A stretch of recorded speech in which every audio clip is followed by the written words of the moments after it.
இக்கூட்டத்தின் தலைவர் அவர்களே, முன்னிலை வைக்கக்கூடிய துணைத் தலைவர் ரவி அவர்களே மற்றும் இங்கே வரவேற்புரையாற்றி அமர்ந்திருக்கக்கூடிய மரியாதைக்குரிய ஏபி ராஜு அவர்களே,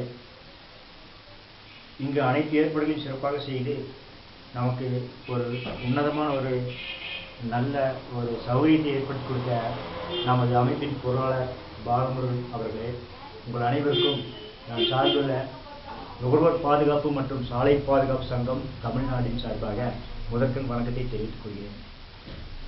இப்போது இங்கு தாளவாடியிலே உலக நுகர்வோர் தினம் மற்றும் தாளவாடி கிளை துவக்க விழா மற்றும் வாக்காளர் விழிப்புணர்வுக்கான கருத்தரங்கு நடத்துள்ளோம்.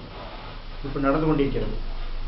இதில் நுகர்வோர் என்றால் என்ன, நுகர்வோரின் உரிமைகள் என்ன, அவர்கள் எவ்வாறு விழிப்புணர்வு ஏற்படுத்திக் கொள்வது, இது போன்ற பல விஷயங்களை இங்கு நாம் கருத்து பரிமாறிக் கொண்டிருக்கிறோம். மேலும் மேலும் இன்னும் பல்வேறு அமைப்புகளிடம் சென்று அவர்களிடம் இன்னும் பல விஷயங்களை நாம் எடுத்துக்கொண்டு வந்து கடைசி மனிதன் இருக்கக்கூடிய அந்த கிராமத்திற்கும் இந்த நுகர்வோர் விழிப்புணர்வு சம்பந்தமான ஒரு அவேர்னஸை, ஒரு விழிப்புணர்வை நாம் கொடுப்போம் என்று சொல்லி வாய்ப்புக்கு அனைவருக்கும் நன்றி கூறி விடைபெறுகிறேன். நன்றி.